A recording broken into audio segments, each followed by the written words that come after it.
Okay, today I'm taking a look at the Great Video Maker 680RS3 light kit. That is quite a case. Okay, so we got two patches. Let's see what we got on the top. Alright, so we got two of the lights. They look nice as always. They got these little foam inserts to make sure that this isn't going to be rattling around. Okay. And what do we got on door number 2? Okay, so we got the light stands. It's just a lot of stuff. I like how they have this in here to separate everything to make sure nothing's going to be smashing into other stuff. We got our third light right here, and we got a box of accessories. Alright, so this is the power supplies. So we've got 3 nice big bricks. They're putting out 15 volts, 4 amps each. So this is the kit. That is a lot of light. Everything has these bags, which is nice. So you can keep everything protected and separated. One of the things I noticed about these light stands that I think is better than some of the other light stands is that these legs don't come out too awful far. Now that's arguable because really wide legs is going to make it so that it's more stable. But I find for myself this is good enough and it takes up a lot less space. I don't have a heck of a lot of space in my studio, so taking up less space is a very big deal for me. And then it has 3 extensions for quite a bit of length. And the other thing that I like about this kit is that these light stands have these caps that they always come with. I mean, they all have these caps, but the lights themselves will actually fit onto here, and they'll go down far enough that you won't actually have to take those plastic caps off. I have seen lights where this is short enough that I have to actually take that black plastic cap off, and I always end up losing it, and it just exposes that 1/4 screw, which always ends up digging into the light. So they made this long enough that I can actually set it all the way over it with the plastic cap, and that'll keep everything protected, plus I won't lose it. So these do have the plastic barn doors, which I find don't really affect anything. They work perfectly fine. They block the light just the same as the aluminum style. We do have a diffuser panel in here, and if you do not like the diffuser panel, you can just kind of pull it out. And I personally like using soft boxes anyway, so that's a good thing that you can pull it out. And then right here, there's a little tab.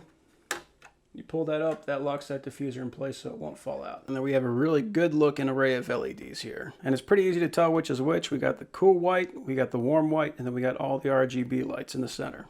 Okay, and on the back we got the DC port, so this is the input. We've got 2 battery spots, so if we want to, we can switch this to battery mode and we can run this entirely independent of an AC power outlet. Or we can turn it off or on using the DC power. Got a potentiometer on the left, another potentiometer on the right, and this one is also a push button. We have mode and then these selectors. Okay, so we are on. And if I move anything right now, it's not going to do anything because it is currently in app mode. So if you install the app on your phone, you'll be able to control this with your app right now. But I'm going to move it. So right now it's on rotate.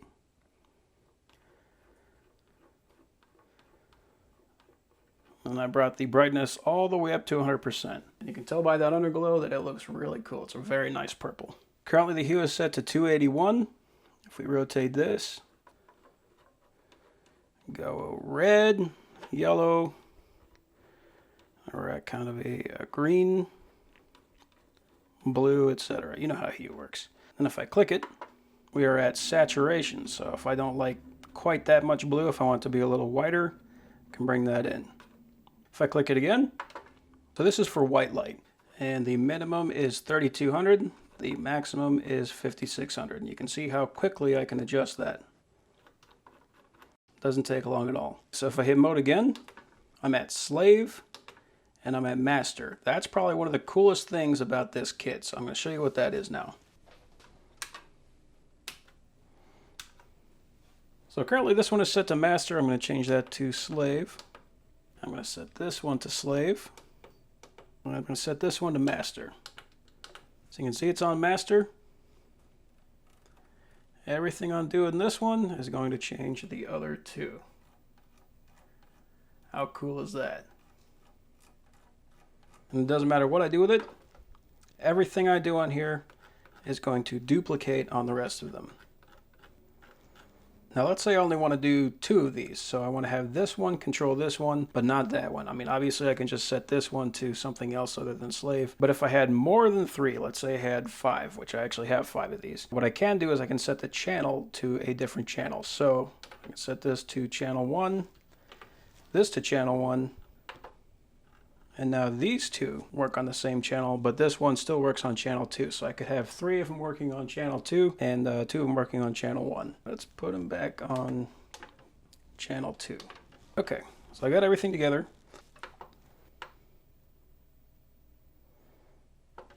There we go. So right now I'm going through effects. This is kind of a lightning thing that they've got going on. Now I've got the cop cars. And this is kind of that TV effect. So if you throw this up pointing at a couch, it kind of looks like they're watching TV.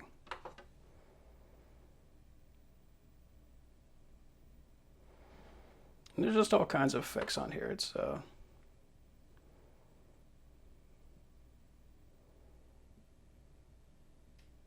and so this is for a flickering light, and you can of course change the Kelvin of the light. So if you need a warmer flickering light, that's always an option. And here we got this disco effect. And we can change the intensity of that. And we're back to the lightning. Get back out of it, just press and hold it again. And we're back at 5600K.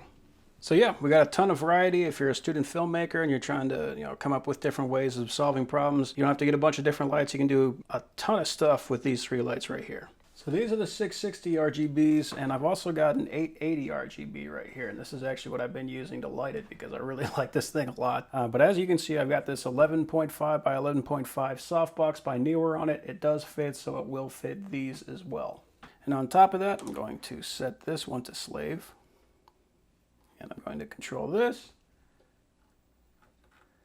And you can see it also controls the 880. So all of their line work together.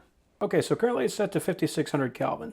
And you can see as I rotate it to a warmer light, right around 4400 Kelvin is when it gets both the cool white and the warm light LEDs lighting up all the way. So this is where I'm going to be getting the most lumens. If I continue rotating it to 3200, then it will only light up the warm LEDs. So I'm going to try to get the most lux out of it. I'm going to measure how much it actually puts out. So I'm going to be setting it to 4400 Kelvin. So that's actually really impressive. It's about 9800 lux. Comparing that to the Neewer 660, with this same test, I was getting about 8100 lux. So this is over 1000 lux more than what a Neewer 660 gets. In full warm, I'm getting about 4500 lux, almost 4600. So that's a little less. With the Neewer, I was getting about 5000 lux.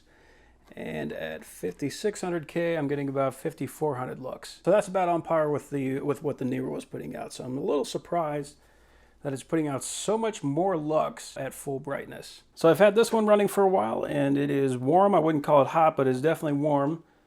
These other 2 are still fairly cool, so if you don't run them very long, then it's not going to be a big deal. But they also don't make any noise because there isn't any fan. All the cooling on here is passive cooling, so you're not going to have that fan whirring in the background. You have to worry about that in your video at all, so that's a very good thing. That's one of the reasons I really like these panel lights. So yeah, overall, great kit. I mean, I like the way it looks. I like the light that it puts out. There's no flickering, nothing like that going on. It comes with the light stands. You don't have to buy anything. You can just set this up and go. I love that they all link together, so I don't have to dial in everything on every single one. I just set one to master, the other 2 to slave, and I set it the way I like it. Everything adjusts fairly quickly. Yeah, I mean, they're just awesome. So real happy to have them. I'm definitely going to be using them.